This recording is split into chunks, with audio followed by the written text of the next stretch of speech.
नमस्कार मित्रांनो, लवकरच सार्वजनिक आरोग्य विभागाची जाहिरात येणार आहे. तर त्या दृष्टिकोनातून कोणत्या पदासाठी नेमका अभ्यासक्रम काय, परीक्षेचं स्वरूप कसं असणार आहे, परीक्षा टीसीएस घेणार, आयबीपीएस घेणार की एमपीएससी घेणार आणि जाहिरात कधीपर्यंत येणं अपेक्षित आहे, या संपूर्ण प्रश्नांची उत्तरं तुम्हाला या व्हिडिओ मार्फत मिळणार आहे. त्यामुळे हा व्हिडिओ शेवटपर्यंत नक्की बघा.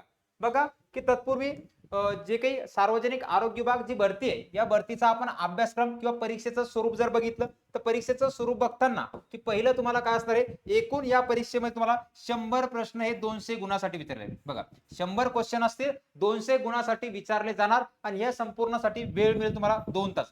म्हणजे 2 तासामध्ये तुम्हाला 100 प्रश्न सोडवायचे. तर प्रत्येक प्रश्नासाठी 2 मार्क इथं असणार आहेत. बघा, एकूण विभागणी जर आपण केली तर यामध्ये विषय असेल तुम्हाला मराठी व्याकरण, त्यानंतर इंग्रजी व्याकरण आहे, सामान्य ज्ञान म्हणजे तुमचा जो काही जीके जीएसचा जो भाग आहे, जीके जीएसचा विषय ज्यामध्ये तुमचा इतिहास, भूगोल, विज्ञान, अर्थशास्त्र, चालू घडामोडी हा घटक आहे. त्यानंतर बौद्धिक चाचणी आणि गणित, बघा लॉजिकल रिझनिंग आणि मॅथ दोन्ही घटक तुम्हाला सार्वजनिक आरोग्य विभागामध्ये असणार आहे. आणि त्यानंतर महत्वपूर्ण वेटेज पूल असणारा तुमचा विषय म्हणजे कोणता, जो तुमचा तांत्रिक घटक. बघा, तांत्रिक घटक म्हणजे तुम्हाला या ठिकाणी 40 क्वेश्चन, बघा 40 क्वेश्चन अर्थात 80 मार्क हे तुम्हाला तांत्रिक घटकावर विचारले जाणार. म्हणून तांत्रिक घटक करणं अत्यंत गरजेचं आहे, कारण की निकाल सर्वाधिक जो काय असणार आहे हा तुमचा तांत्रिक घटकावर अवलंबून असणार आहे. कारण की अतांत्रिकचा घटक सर्वसाधारण सर्व विद्यार्थ्यांचा झालेला असतो. आपल्याला फोकस आपण संबंधित कोणत्या पदासाठी आपण अर्ज करत आहोत, ज्यामध्ये एमपीडब्ल्यू, स्वच्छता निरीक्षक, आरोग्य सेवक सेविका, परिचारिका, एएनएम, स्टाफ नर्स, फार्मसिस्ट, औषध निर्माता या संपूर्ण पदाशी संबंधित असणारा जो काही अभ्यासक्रम, हे सगळं काही आपण या व्हिडिओ मार्फत आपण बघणार आहे. बघा, वेटेज जर आपण बघितलं तर या ठिकाणी तुम्हाला 15 प्रश्न अर्थात 30 गुणासाठी 15 प्रश्न इंग्रजीवर असतील, 15 प्रश्न तुम्हाला जीकेजीएस, अशा प्रकारे संपूर्ण तुम्हाला प्रश्नाचं इथं स्वरूप बघायला मिळेल.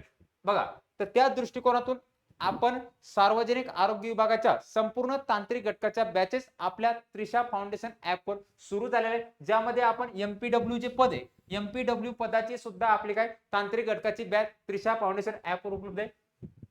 बघा, तत्पूर्वी महत्वपूर्ण असणारे एक पद स्वच्छता निरीक्षक, सॅनिटरी इन्स्पेक्टर, जे तुम्हाला महानगरपालिका, आरोग्य विभाग, जिल्हा परिषद प्रत्येक ठिकाणी उपयुक्त असणारं जे पद आहे, या पदाची सुद्धा 499 रुपयामध्ये त्रिशा फाउंडेशन बॅच उपलब्ध आहे. अनलिमिटेड व्ह्यू, एमपीएससी पॅटर्न नुसार संपूर्ण शिकवणी या बॅचची असेल, तज्ञ मार्गदर्शन, unlimited view, PDF test series, हे सगळं काही तुम्हाला इथं फक्त 499 रुपयामध्ये प्राप्त होणार आहे. त्यानंतर ज्या महिला भगिनी ज्या अंगणवाडी तयारी करत इतर जे पद आहेत संपूर्ण तांत्रिक परीक्षामध्ये असणार आहे, याच्या सुद्धा बॅचेस आहेत. आणि त्यानंतर आरोग्य विभागात जी काही तांत्रिक महिला सेविका जे पद आहे, आरोग्य सेविका, ज्यामध्ये एएनएम, जेएनएम, स्टाफ नर्स इत्यादी पदाच्या सुद्धा बॅचेस आपल्या त्रिशा फाउंडेशन ऍपवर सुरू आहे. बॅच विषयी अधिक माहितीसाठी हा नंबर आहे, या नंबरवर तुम्ही संपर्क साधून माहिती घेऊ शकता.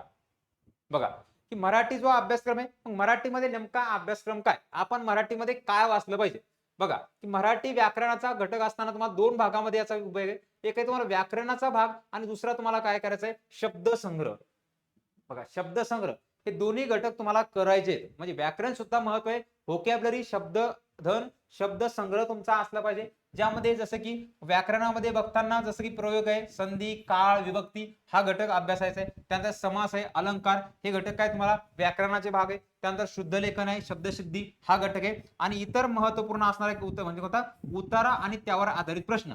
हा झाला तुमचा सर्वसामान्य सर्वांना माहिती असणारा अभ्यासक्रम. काय, हा झाला तुमचा व्याकरणिक अभ्यासक्रम. दुसरा जास्त प्रश्न आणि जिथं प्रश्न विद्यार्थ्यांनी चुकतात तर तो आहे तुमचा समानार्थी आणि विरुद्धार्थी शब्द. व्होकॅब्युलरी जास्तीत जास्त तुम्हाला वाचन करणं, जास्तीत जास्त मागच्या प्रश्नपत्रिका सोडवणं, हे सगळ्या प्रश्नपत्रिका तुम्हाला टेलिग्रामवर प्राप्त होतील.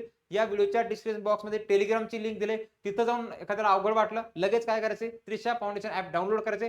प्रत्येक परीक्षेचे टीसीएस चे पीवायक्यू, एमपीएससी चे पीवायक्यू तिथं तुम्हाला प्राप्त होतील. त्यानंतर आहे वाक्प्रचार, म्हणी, त्याचा अर्थ, उपयोग कसा केला तो, हे सगळं काही तुम्हाला काय होईल या ठिकाणी मराठीमध्ये करायचंय. संपूर्ण पीवायक्यू किंवा संभाव्य प्रश्न सुद्धा तुम्हाला इथं उपलब्ध असतील. इंग्रजी, मग इंग्रजी आणि इंग्रजीमध्ये सुद्धा व्याकरण आहे, इंग्लिश ग्रामर. देन फर्स्ट तुम्हाला काय करायचंय, जसं की सिनोनिम अँड अँटोनिम्स हे करायचंय.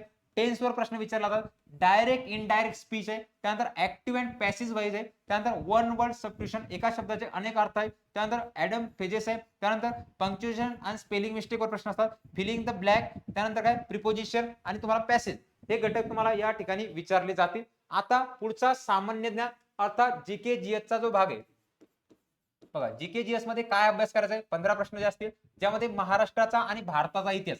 ज्यावेळेस तुम्ही भारताचा इतिहास वाचता त्यामध्ये विशेषतः तुम्हाला महाराष्ट्राच्या संबंधी असणाऱ्या घडामोडी, जे काही तुम्हाला ऐतिहासिक घटना होऊन गेल्या, हा अभ्यास करायचा आहे. महाराष्ट्राचा आणि भारताचा भूगोल भारताचा करायचा आहे, पण मोस्ट ऑफ द इम्पॉर्टंट आपला महाराष्ट्र हा सुद्धा अभ्यास आहे. त्यानंतर भारतीय संविधान, मग संविधानामध्ये ज्यामध्ये प्रास्ताविकेपासून महत्वाच्या घटना दुरुस्त्या, मूलभूत हक्क, पंचायत राज, हे सगळे घटक तुम्हाला काय म्हणजे राज्य घटना, क्युअर पॉलिटी अँड पंचायत राज दोन्ही घटक अभ्यासाचे. त्यानंतर पुढचे चालू घडामोडी. चालू घडामोडी आंतरराष्ट्रीय घडामोडी, राज्य, देश, संपूर्ण पातळीवर महत्वाचे पुरस्कार, महत्वाचे व्यक्ती, विधान वार्ता, कोणकोणते हे भेटले, हे सगळे घटक हे करायचे. सामान्य विज्ञानमध्ये जसं की जीवशास्त्र, बायोलॉजी, केमिस्ट्री आणि फिजिक्स हे अभ्यासाचे.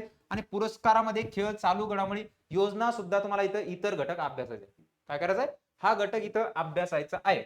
बघा पुढचे गणित आणि बुद्धिमत्ता, लॉजिकल रिझनिंग मध्ये जसं की संख्या ज्ञान आहे, अक्षरमाला घटक आहे, नातेसंबंध, दिशा, काळ, काम, वेग आहे, सरासरी आहे, टक्केवारी, नफा तोटा घटक, वयवारी आहे, गुणोत्तर प्रमाण आहे, रेशो प्रोपोर्शन, तर्कक्षमता, बुद्धिमत्ता चाचणी आधारित प्रश्न. हे सगळं कुठं करायचंय, हे टॉपिक तुम्हाला सविस्तर एवढ्या अभ्यासक्रमामध्ये दिले. परंतु यासाठी तुम्हाला मागचे टीसीएस, आयबीपीएस चे जे परीक्षा आहेत हे पीवायक्यू तुम्हाला सोडून चांगल्या प्रकारे बघायचे. आता सर्वाधिक वेटेजफुल तुमचा निकाल देणारा विषय म्हणजे कोणता, तांत्रिक घटक. या तांत्रिक घटकामध्ये कोणकोणते सब्जेक्ट असतात, तर तुम्ही ज्या फील्डमधून, तुम्ही ज्या विषया संबंधित पेपर देत आहात, तुम्ही ज्या पदासाठी पात्र असाल तर त्या विषयाशी संबंधित तुम्हाला तिथं प्रश्न विचारले तुम्हाला विषय असतील. बघा जसं की औषध निर्माता पद आहे, सार्वजनिक आरोग्य विभागामध्ये असणार. दुसरं एक प्रयोगशाळा तंत्रज्ञ, लॅब टेक्निशियन पद आहे. आरोग्य सेवक सेविका, एएनएम, जीएनएम, स्टाफ नर्सचे पद सुद्धा असतात. त्यानंतर काय परिचारिका आहे आणि स्वच्छता निरीक्षक, हे सगळे पद काय होतात, हे सार्वजनिक आरोग्य विभागामध्ये भरले जातात. इतर सुद्धा क्लर्कीचे पद आहेत, हे महत्वपूर्ण सर्वांना चांगल्या प्रकारे असणारे पद आहेत. जसे की औषध निर्माता हे जे पद आहे, बघा औषध निर्माता पदासाठी तुम्हाला काय करायचंय, फार्मसी तुमचं झालंय, डी फार्मसी, बी फार्मसी संदर्भात विषय असतील. याच्या सुद्धा संपूर्ण नोट्स जे आहेत लक्षात घ्या, याच्या ई बुक नोट्स, याच्या संपूर्ण नोट्स आपल्याकडे त्रिशा फाउंडेशन ऍप वर उपलब्ध आहेत. संपूर्ण नोट्स काय तुम्हाला त्रिशा फाउंडेशन ऍप वर फक्त आणि फक्त किती, 149 रुपयामध्ये, 149 रुपयामध्ये ते तुम्हाला प्राप्त होऊन जातील. त्यानंतर दुसरं आहे प्रयोगशाळा तंत्रज्ञ. तर प्रयोगशाळा तंत्रज्ञ, लॅब टेक्निशियन, याच्या सुद्धा या दोन्ही पदाच्या बॅचेस सुद्धा आपल्या त्रिशा फाउंडेशन ऍप वर लवकरच सुरू होत आहेत, त्यामुळे ते सुद्धा तुम्ही जॉईन करू शकता. बघा की लॅब टेक्निशियन मध्ये काय, जसं की मायक्रोबायोलॉजी, पॅथॉलॉजीशी संबंधित असणारे विषय तुम्हाला अभ्यासायचे, त्याचे सुद्धा काय नोट्स तुम्हाला आपल्या ऍप वर प्राप्त होऊन जातील. त्यानंतर आरोग्य सेवक, हेल्थ वर्करचे एमपीडब्ल्यू इतर असणारे, यामध्ये जसं की मानवी शरीरस्थ, ह्युमन अॅनाटॉमी, लसीकरणचा भाग आहे, विविध रोग आहेत, जलजन्य कोणते, प्राथमिक संसर्गजन्य रोगाचा अभ्यास, प्राथमिक उपचार कसा करायचा, शासनाच्या आणि आरोग्याच्या योजना, हे घटक तुम्हाला काय होते चालू घडामोडीमध्ये तुम्हाला अद्ययावत राहायचे.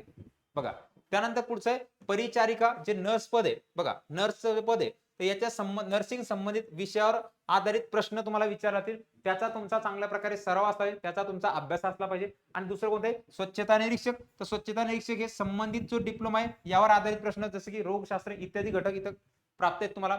थोडसा नगर परिषद मध्ये जर विचारलं, तुम्हाला संगणकचा भाग आहे तुमचा, जीआयजीपीएस, पर्यावरण, हे सगळे घटक तुम्हाला काय करायचे अभ्यासाचे.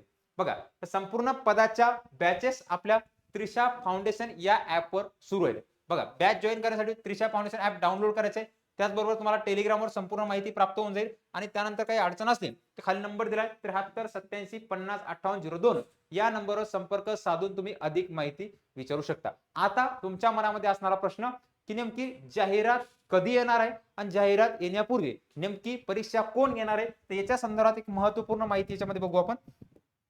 की जे काही नुकतंच एक परिपत्रक आलं होतं, तर त्या परिपत्रकानुसार 50% पेक्षा अधिक बांधकाम पूर्ण नवीन जे हॉस्पिटल नवनिर्मिती, तर यापैकी जवळपास 259 रुग्णांसाठी आकृती बंधानुसार आवश्यक असलेले 7955 पैकी किती 7955 जे पद आहेत, या पदापैकी उच्च सचिव समितीने 2732 पद वगळून म्हणजे किती 5223 नव्यानं पद निर्माण करण्यास आरोग्य संस्थेचे काम सुरू करण्यास मान्यता प्रदान केली. म्हणजे जाहिरात किती येणार आहे हे आपल्याला लक्षात ठेवायचे की गट क ड मधील जर आपण बघितले तर गट क ची रिक्त पद होते 5307 आणि गट क ची 5307 आणि गट ड ची 1888 असे एकूण 7195 पदाची सार्वजनिक आरोग्याची काय जाहिरात येणं अपेक्षित आहे. ही पद भरतीची प्रक्रिया पूर्ण झाली. बघा यासाठी बिंदू नामावली तयार झाला 13 जुलै पासून हे आहे बघा. आता परीक्षा कोण घेईल बघा. सदर पदे भरण्याकरता पूर्व सार्वजनिक आरोग्य विभाग मंत्रालय मुंबई यांचे शासन पद क्रमांक जर आपण बघितलं 13 मार्च 2023 अन्वये टीसीएस, त्यानंतर टाटा कन्सल्ट म्हणजे टीसीएस सर्व्हिस लिमिटेड मार्फत केली होती, पण शासन निर्णय शीघ्र संदर्भात सादर आहे. म्हणजे त्यावेळेची परीक्षा त्यांनी घेतली. परंतु आता जी 26 ची जाहिरात येणार आहे ही परीक्षा कोण घेणार हा तुमच्या मनामध्ये असणारा प्रश्न. त्या प्रश्नाचं उत्तर म्हणजे काय, तर प्रश्नाचं उत्तर म्हणजे या ठिकाणी जी काही आरोग्य सेवा परिमंडळ याच्याकडून गट ड रिक्त पदे संभाव्य रिक्त पदाचा समावेश करून मागासवर्गीय कक्षाकडून बिंदू नामावली प्रमोद घेण्याबाबत ही पद भरती बघा. ही पद भरती कोण घेईल, एक तर टीसीएस किंवा टाटा कन्सल्ट म्हणजे टीसीएस परीक्षा किंवा अन्यथा अथवा विचारल्या महाराष्ट्र लोकसेवा आयोगामार्फत या घेण्यात यावी अशी शासनाकडून काय मार्गदर्शन आदेश व्हावे ही विनंती आहे. दीप्ती पाटील सहसंचालक आरोग्य सेवा यांच्या अंतर्गत. म्हणजे ही परीक्षा कोण घेईल, एक तर टीसीएस परीक्षा घेईल किंवा परीक्षा कोण घेणार तुमची, एक तर एमपीएससी. या दोन्ही पैकी एक परीक्षा घेणं अपेक्षित आहे. लवकरच सप्टेंबर महिन्यापर्यंत ही जाहिरात येणं अपेक्षित आहे. त्या दृष्टिकोनातून आतापासून आपण अभ्यासाला सुरुवात करा. बघा तांत्रिक घटकाच्या संपूर्ण बॅचेस आपल्या त्रिशा फाउंडेशन ऍपवर उपलब्ध आहेत, ज्यामध्ये आरोग्य सेवक सेविका पदे, एएनएम जीएनएम स्टाफ नर्सची आपली नवजीवन परिचारिका लाईव्ह प्लस रेकॉर्ड स्वरूपाची बॅच सुरू झालेली आहे. त्याचबरोबर तुमची स्वच्छता निरीक्षक संपूर्ण बॅचेस या आपल्या त्रिशा फाउंडेशन ऍपवर सुरू आहे. मित्रांनो भेटू पुढील व्हिडिओमध्ये. तोपर्यंत काळजी घ्या, नित्याने अभ्यास करा.